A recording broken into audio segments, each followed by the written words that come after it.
విజయవాడకు అసాధారణంగా వచ్చిన వరదల గురించి, వరద సహాయక కార్యక్రమాలు, చంద్రబాబు ప్రభుత్వం చేపట్టుతున్న తీరు గురించి, కూటమి నాయకుల వ్యవహార శైలి గురించి ప్రజలు చర్చించుకుంటున్నారు. ఈ చర్చలో కూటమి ప్రభుత్వానికి విమర్శలే ఎక్కువగా కనిపిస్తాయి స్పష్టంగా. అంటే కష్టకాలంలో ప్రజలు శాపనార్థాలు పెడతారు, ఇది అన్ని ప్రభుత్వాలకి సామాన్యమైన.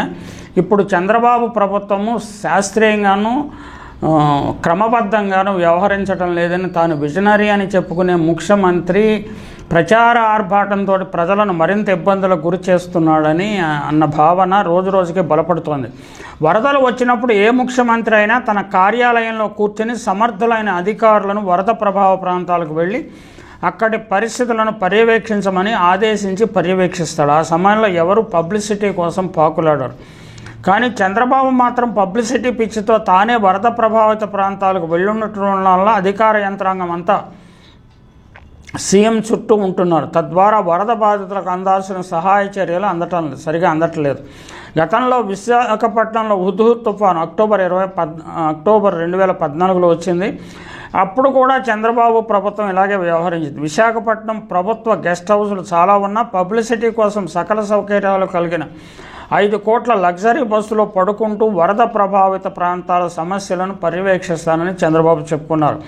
అదే సమయంలో ఒరిస్సాలో కూడా హుద్హుద్ తుఫాను వచ్చి ఎక్కువ నష్టపరిచింది. అయితే అప్పటి ఒరిస్సా సీఎం నవీన్ పట్నాయక్ మాత్రం ముందస్తు జాగ్రత్త చర్యల్లో భాగంగా తుఫాను ప్రభావిత ప్రాంతాల్లో కరెంటుకు ఎలాంటి ఇబ్బందులు కలగకుండా చెట్ల కొమ్మలు నరికించాడు. ప్రతి ఇంటికి బియ్యం, కందిపప్పు, చింతపండు, ఉప్పు, కిరోసిన్, పంచదార, పాల డబ్బాలు, 100 క్యాండిల్స్ పంపిణీ చేశారు.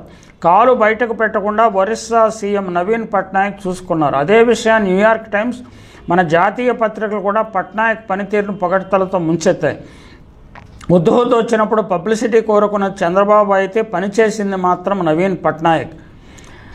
ఇది ఒరిస్సాను కూడా తానే ఆదుకున్నట్టుగా కూడా చంద్రబాబు ప్రచారం చేసుకున్నాడు. గతంలో జగన్ సీఎంగా ఉన్నప్పుడు వాలంటీర్లను, గ్రామ సచివాలయ సిబ్బందిని వాడుకుంటూ సమర్థులైన సీనియర్ కలెక్టర్ను వరద ప్రభావిత ప్రాంతాల్లో పర్యవేక్షకులుగా జగన్ నియమించారు. అందువలన ప్రజలకు ఇబ్బంది లేకుండా ప్రజలకు కావాల్సిన రేషన్, అవసరం ఉన్న వారికి 1000 నుంచి 2000 నగదు ఇస్తూ సహాయ శిబిరాలు ఏర్పాటు చేసి ప్రజలకు ఎలాంటి ఇబ్బందులు కలగకుండా చూసుకున్నారు. ఇప్పుడు విజయవాడలో వరదలు వస్తే చంద్రబాబు ఆఫీసులో కూర్చుని పర్యవేక్షించాల్సింది పోయి పబ్లిసిటీ పిచ్చితో ఆ ప్రాంతాలకు వెళ్ళి విక్టరీ సింబల్ చూపించుకుంటూ వెళ్ళిపోయారు తప్ప ప్రజలకు ఎలాంటి సహాయం చేయలేకపోయారు. 3-4 రోజులుగా కరెంటు లేదని, ఆహారం దేవుడెరుగు, కనీసం తాగటానికి నీళ్లు లేవని కూడా ప్రజలు గగ్గోలు పెడుతుంటే పట్టించుకోకుండా ప్రతిపక్ష ప్రభుత్వంపై ఆరోపణలు చేస్తున్నాడు. అది ఆయన స్టైల్ అలాంటిది, మనకు తెలుసు కదా. ఆయన ఏం చేస్తాడో, ఆయన పర్యటన వివరాలు ఎలా ఉన్నాయో చూద్దాం.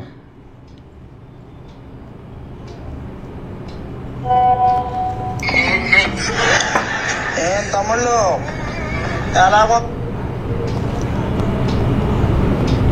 మన బోటు ప్రయాణం కేవలం 10 రూపాయలు మాత్రమే. బోటు షికారుకి ప్రతి ఒక్కరు ముందుకు రావాల్సిందిగా కోరుకుంటున్నాం తమ్ముళ్ళు. బోటు షికారు కేవలం 10 రూపాయలు మాత్రమే. బోటు షికారు కేవలం 10 రూపాయలు మాత్రమే. మన ఐడియా చూసి పిచ్చెక్కిపోవాలి జనాలందరికీ తమ్ముళ్ళు. వెటకారంగా కొంతమంది చేస్తుంటారు. ఎంత ట్రోలింగ్ మామూలు అనుకోవచ్చు, కానీ బేసిక్గా చంద్రబాబు చేస్తున్నది సక్రమంగా ఉన్నదని చెప్పడం కూడా కష్టం. అలాగే ఇది కూడా చూడండి, ఆయన ట్రోలింగ్ ఎలా జరిగిందో.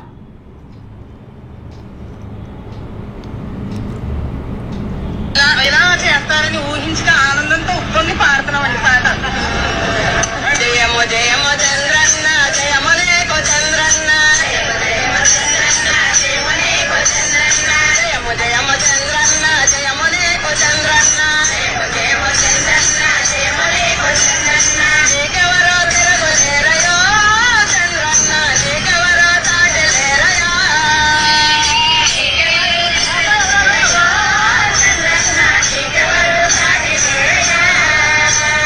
నీకెవరో తిరగలేరయో చంద్రన్న, నీకెవరో తాటలేరయో.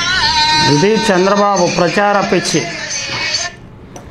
అంటే ఆయన ప్రచారం కోసం ఎంతటికైనా తెగిస్తాడు. అది ఆయనకి అంటే ఫెచ్ అవుతుందా, రాజకీయంగా ఫెచ్ అవుతున్నాడా, మరి 40 సంవత్సరాల అనుభవం ఉన్న రాజకీయ నాయకుడు ప్రజల్లో చులకనవుతున్నాడా అంటే మనం చెప్పటం కష్టం. అంటే మళ్ళీ ఆయన ఇన్ని ప్రచార ఆర్భాటం ఇన్ని చేసి పోలవరం గురించి పోలవరాన్ని సర్వనాశనం చేసిన ఆయనను మళ్ళీ ప్రజలు ఎన్నుకున్నారు కాబట్టి మరి ఆయన పద్ధతిని ప్రజలు యాక్సెప్ట్ చేస్తున్నారని అనుకోవాలా, ఏం జరుగుతుందో చూడాలి.